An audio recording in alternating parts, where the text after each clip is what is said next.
If you've been watching cable news for the past year, no doubt you have seen the congressman talking a lot about Russia. Here's part. Russia attacked our democracy this past election. And then they showed up to his Trump Tower, offered the evidence to his family. They received it. They didn't turn it down. Donald Trump for years had been working with the Russians. He brought people on his campaign who had ties to the Russians. We have seen a candidate and a president who has spoken in very flattering ways about Vladimir Putin. All of the arrows continue to point to a personal, political, and financial relationship that Donald Trump had with the Russians. The congressman has come on tonight. We've given him a lot of time to present to us evidence, actual evidence of collusion. Congressman, thanks a lot for coming back. Yeah, of course, Doug. So there, Trump said in the campaign, I want to bring us closer to Russia. A lot of people agree. I certainly agreed with that. A lot of people on his campaign. Why? Why did you agree with that? Because as a geopolitical matter, I think the enemy is China, and I think we have. Can we have more than one enemy? Sure, absolutely, but I just think I don't agree with their posture, aggressive. I don't agree with the Trump administration's posture toward Russia right now. Actually, it's too bellicose. Whatever, but that's a legitimate point. That's all I'm saying. It doesn't make you a traitor. But is there actual evidence? I've followed this pretty carefully. Where's the actual evidence of collusion between the Trump campaign and Putin? So, 2014, 15, 16, Russians hack into our DNC. They weaponize social media. 2015, they make what I think is the first approach that we know. So Felix Sater, Russian-American, former business partner with Donald Trump, approaches Donald Trump's lawyer, Michael Cohen, and says, let's get Donald Trump to build a Trump Tower in Moscow. Right. We can engineer this, get Trump and Putin together, and make our boy president. So that's the first known approach. So the hacking's going on, and you start to see these different approaches. And there's two different types of approaches. There's the approaches to get Trump and Putin together, which is unusual because he's a candidate. And then there's the approaches to preview the hacked emails that the Russians have against Hillary Clinton. So you see that offer made to George Papadopoulos while he's over in London by a Russian. He lied about that. He pled guilty to lying, admitted that it occurred. You see the approach with the June 9th meeting, the Agalarov family. Russian developers close to Putin, trying to get Trump and Putin together. They offer, dirt on Hillary Clinton. That June 9th meeting, they move heaven and earth, Donald Trump Jr. and Paul Manafort and Kushner, to take the meeting, right? Donald Trump, days before the meeting occurred, once his son knows the meeting's happening, tells the world new information's coming out about Hillary Clinton.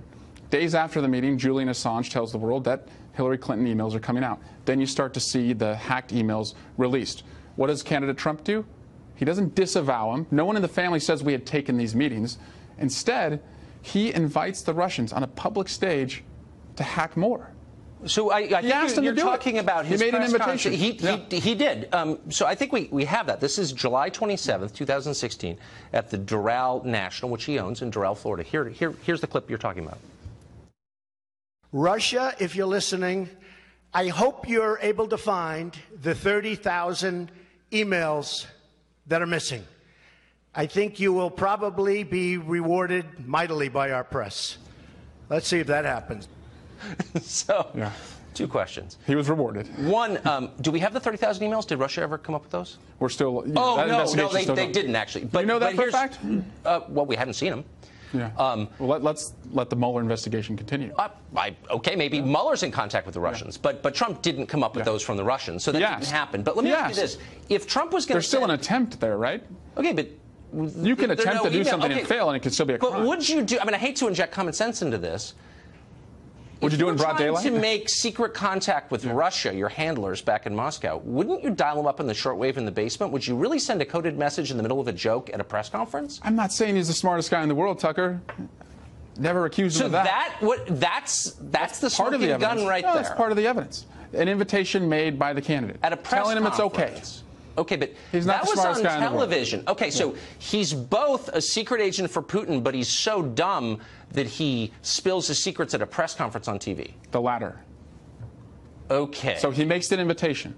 He doesn't disavow what they're doing. But so what do? They start to do more. Give him the 30,000 emails. They start to do more. They start to hack more. And so you heard the people laughing at the end of what he said, right? He's broadcasting. He's committing, the offer in broad daylight. Russia, why wouldn't he just act through all the many Russian agents? So let me continue. So at the same time, but those are fair questions, right? It's a little confusing. Completely fair questions. So what's the answer? But there's no. Hey, why would he do it in public? Why did he admit to Lester Holt obstruction of justice in public? There's no who could be so stupid they commit the crime in public exception. He did it. Has any secret agent ever broadcast a message at a press conference to his handlers, ever? Has any businessman ever been elected president? Sometimes you're the first person to do it. So Tucker, again, he made the invitation. Okay. Makes the invitation in public, right? Then you start to see during the summer of 2016, we have an email that is titled Kremlin Connection, an offer made to Paul Erickson of the campaign to connect Donald Trump and Vladimir Putin again. Okay. Kremlin connection, right? So again, more and more Did they connect? offers. Do we have evidence that he talked to Putin? I don't believe that they connected. But so again, where's the smoke? Where's the evidence? I mean, I know all this stuff. But where's the evidence? Well, first, Tucker, don't confuse evidence with a conclusion.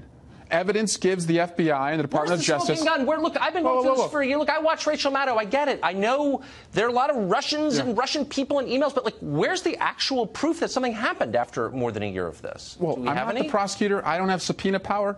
Bob Mueller does. All I'm saying is you do have a high-level security clearance, and you're on the Intel Committee, so presumably you'd have more than like a clip of him at a I'm only giving you the conference. evidence that I've seen in an unclassified manner. So I'm telling you that all of that warrants looking at whether we could prove beyond a reasonable doubt conspiracy to defraud the United States. Those are the Aren't we crimes. working on that? I mean, we've been working on that for a long time. Well, not with the obstruction that we continue to see. The continued undermining, the trying to... So that's it? That's all you got? No. Okay, so what's the part I haven't heard? Tell me. I'm waiting. Because I want to... Look, if he's... It's right in front of your nose, Tucker. Tell me what it's right in front of your nose. Is it another press laid conference he gave with more secret messages, or tell me? Again, Tucker, when we look back on this in 25 years, we're going to be amazed at how much of it was right in front of us. So, they're hacking... We're all speaking Chinese at that point. There's approaches. And we're like, people thought Russia was the threat. Isn't that weird? There's approaches. They never turn down any of the approaches. The candidate makes an invitation in broad daylight, as you said. They continue to try and arrange meetings through the summer. And then you start to have what I call, if there's a quid pro quo, there has to be a quo, right? If there's a transaction that's taking place, you start to, of course, there's the candidate's positive, favorable statements about Putin, even if those are just, as you said, so we have a better relationship with Russia. How do you explain the national security advisor, the incoming national security advisor, Michael Flynn, who had been over to Russia just a year before, telling the Russians, don't worry about the Barack Obama imposed sanctions? How do you explain that? I would explain it this way. How do you explain bringing the Russians into the Oval Office, giving them national security Here's what I would secrets? hope, that we would stop with the sanctions on Russia. I think they're counterproductive. But the Trump administration has done just the opposite. So we spent Javelin missiles to the Ukrainian rebels. We've opened up domestic oil production here, which hurts them, and gas production. We have killed over 200 Russians in Syria. We have bombed the government of Bashar al-Assad, which is their closest ally outside their borders. In what sense has he been pro-Russia as president? And I say this with sadness, because I don't think he should be doing any of that. Yeah, well, all the favorable things that he says, bringing Russians into the Oval Office, kicking out Americans, letting Russian press... Can we just be reality-based really quick? And failure to impose the congressionally passed sanctions. You know how hard we had to work, the public sentiment that was... What about killing the 200 Russians? He's been Did he kill them? He sent the U.S. military I think you're giving him too much credit. Well, I don't know.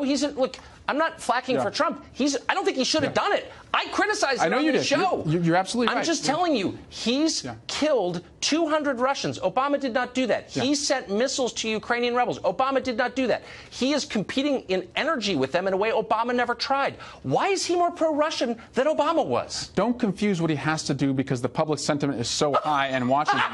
Again, you give him too much credit. You're giving him too much credit. I'm not giving him credit. I'm criticizing him. I don't think he should be doing any of it. I'm just saying this whole thing is insane. That's what I'm saying. So, and then you have all the consciousness of guilt evidence, right? All of the lies that have been told, whether it was about the June 9th meeting, the Russian adoption excuse, and then moving it to what it was really about. But so that's consciousness of guilt. A lot of times, the way someone acts after an investigation is launched can tell you what they were doing. I guess I'm not. You know what? I'm not clairvoyant. Maybe that's don't not why I'm not in Don't confuse Congress. evidence with a conclusion. There's more than enough evidence to continue and find out. How close were these ties? Did the willingness and eagerness add up? I was hoping for something. And the Washington Post reported that the Obama administration employed a spy who posed as an advisor to the Trump campaign during the 2016 election. He was a longtime CIA asset who fed information back to federal intelligence agencies. The Obama people lied about doing this, but they did it. As far as we know, nothing like that has ever happened in American history. Richard Nixon was accused of less than that, and he left office. So you'd think the self-described guardians of democracy in the media would be horrified by the suggestion of partisan spying, no matter what they think of Trump personally. But they're not horrified. Instead, they're aggressively defending it like the craven lackeys they are. The Washington Post over the weekend actually ran an op-ed with this headline. We're not making this up. Quote, The FBI didn't use an informant to go after Trump. They used one to protect him. Amazingly, the New York Times agreed with that. Here was its story in the subject. Quote, FBI used informant to investigate Russia ties to campaign, not to spy. In other words, Donald Trump should be grateful that Obama's FBI spied on him. It was for his own good. The people who wrote this crap should be ashamed. It's not journalism. It's partisan cheerleading. It's also embarrassingly credulous. Just transcribe whatever spin you got from your FBI source and call it a news story. How would these idiot reporters feel if the Trump administration read their emails or tapped their cell phones or sent a spy to spy on them and then claimed it was all for their own good? Well, obviously, they'd be outraged. And so would we, because we're not hacks. Obama's CIA director, John Brennan, by contrast, is a hack. He's also a liar who's done more to embarrass and discredit the so-called intelligence community than any other single person. Brennan has been on Twitter attacking Trump and anyone else who wants to know more about the Obama administration's spying efforts in the last campaign, as if Americans don't have a right to know when their government is spying on them and why. Our ruling class is completely out of control. That's the real lesson of this Russian nonsense. And for the latest details, we're joined by Byron New York of the Washington Examiner and George Washington University law professor Jonathan Turley. Professor, first to you. Does the public, do Americans, have a right to know if they were spied on and why? I think that they do. I mean, these are very serious allegations, and they are unprecedented. You know, we don't know what the truth is. Maybe there was a valid reason for the investigation. Maybe they used valid means. But we should want to know. I mean, what I think is being a case of willful blindness here is that we have confirmation that Trump apparently was correct when he said over a year ago that he had people in his campaign that were under surveillance. It turns out that it was much broader than we thought, even though people like Clapper and others in the Obama administration denied it. It does appear to be a surveillance program. It does appear to be an investigation. And now you have an individual who reportedly offered to be an advisor in a campaign when he was an asset for the FBI or the CIA or both. I can't imagine what justice official would sign off on that. Now, you can try to split this as you may, whether this is an investigation or surveillance. But from Trump's standpoint, there's a legitimate issue. You can tell a victim that this isn't a mugging; it's just a forced divestiture. But it sure feels like a mugging unless you can prove to the contrary. If Bush had done this to Obama, I would want to know why. And I think it's fair to want to know. So what do we know, Byron? You've been reporting on this. When did this start? Well, the emergence of this informant has kind of thrown into doubt our previous timetable of this. Remember, we've always been told that the FBI investigation formally started on July 31st. They wrote up something called the electronic communication that started this investigation. But now we hear that the informant was actually reaching out and talking to Trump campaign people well before that, at least weeks before that, maybe longer before that. And I think what you're seeing on Capitol Hill is some investigators, Republican investigators, are looking even further back than that. So what would that mean? That he was doing it unilaterally because he was interested, or that he was doing it at the direction of one of the Obama agencies? Well, that he was doing it at the direction of an agency before they had a pretense, a pretext to actually do this. So that would be a big issue inside the FBI. Also, we're seeing some investigators looking even further back to March. On March 21st, Trump goes to the Washington Post, meets with their editorial board. Remember, he was under a lot of criticism for not having a group of foreign policy advisors, in part because the entire Republican foreign policy establishment had shunned him. And they asked him, well, who are your advisors? He pulls a piece of paper out of his pocket and says, well, here they are. And he reads off a list. And on the list are Carter Page and George Papadopoulos. And we know now that James Comey and Andrew McCabe personally briefed the Attorney General, Loretta Lynch, about them back then. That's in March. And then shortly thereafter, they were discussed at what's called the National Security Council Principals Committee, which is Secretaries of State, Treasury, Defense, CIA. All these people are talking about Carter Page then. Totally shocking. Professor, quickly, since you've got more historical perspective on this than most people, is this without precedent? If true, has anything like this ever happened that we know of? I know of no precedent that supports this. Now, they have a case to make.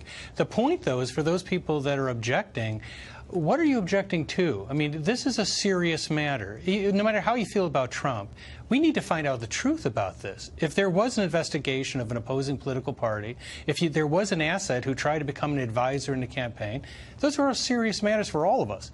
And I think that Trump is right. He went about it, I think, in the wrong way. But he has a legitimate objection here that we should know the true facts. Well, I agree, and I don't think it's about Trump at all. Thank you both very much. I appreciate it.